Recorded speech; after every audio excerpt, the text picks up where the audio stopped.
Okay, this is Ringwalk Media in association with Well Ice Therapy, and we have the British champion, Liam Dillon. How good does that feel? Just feels amazing. Probably feels a lot better than I look right now, I'll probably tell you. I'll tell you what a good fight. You know, you had a tough opponent there. Just talk us through the early stages of that fight. Well, in the build-up to this, we've had a good... so since Kez's name come up on the circuit, I think it was about 12 weeks, so we've been looking a lot we've been sparring a lot of top southpaws in the build-up to this, and we knew Kez was a very skillful operator, and we knew... I've always been quite tough and strong for my weight, but we had to look at the skills now. We've got to improve my skills. I'm strong enough, fit enough. But I've done 12 my last fight, but Kez is a skillful operator, and we knew we had to work on pinning people down, combos on the inside. I weren't really throwing a lot of power shots because Kez is slippery, slips and counters. So a lot of shots on the inside, body shots coming in. And yeah, it's been a long road, but we got here. You did, and I'll tell you what, it's a beautiful belt, isn't it? Beautiful belt, and I think it was a fight worth for a British title. Absolutely. Kez after, I was like, God, we've been through a war, haven't we? I think I turned around to him after. I went, you don't play boxing, do you?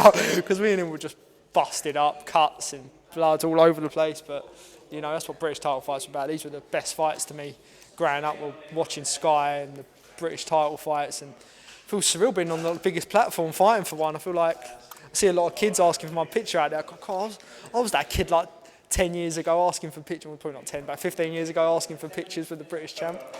You're proof that it can happen to anybody, you know, a bit of hard work and graft and dedication, and you know, the British title is available. You know, it's a tough one to win, but you've managed to do it. Well, I've taken each fight as it come, and I got my Southern Area title shot, won that, earned myself a mandatory position for the English, won that.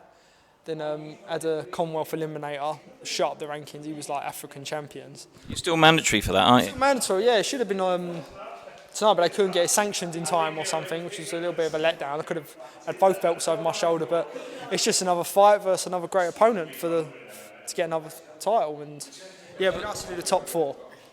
And the latter stages of the fight, I mean, Cassidy just didn't go away. He just kept going and going and going. I mean, it was quite obvious at that point you were probably ahead. What was your mentality? Would you want to try and take him out of there, or were you quite happy just doing what you were doing? Oh yeah, I mean, we've got a saying in scaffolding, job and not, quickly get the job up and you get to go home, but he weren't going nowhere. He's a tough man, you're heart of a lion, you know. It's a British title fight. People don't quit in British title fights, and you don't get easy fights at British title level, you know. So I knew to my team, I am walking into the hardest fight of my life tonight. He is not going to go anywhere.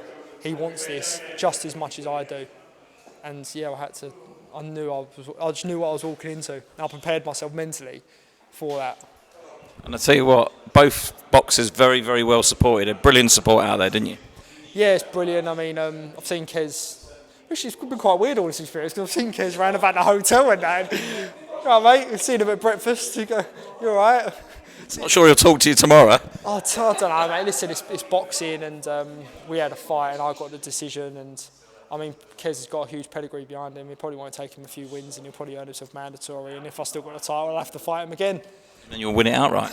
Win it outright, who knows? You know, it's just boxing, isn't it? These things happen. What did you think when the first scorecard came up and it was in Kez's favour? I mean, without being rude, there was no way that scorecard was right. I mean, I'm trying to think of the scoring, but I don't think you can actually get 115 if you've been knocked down twice.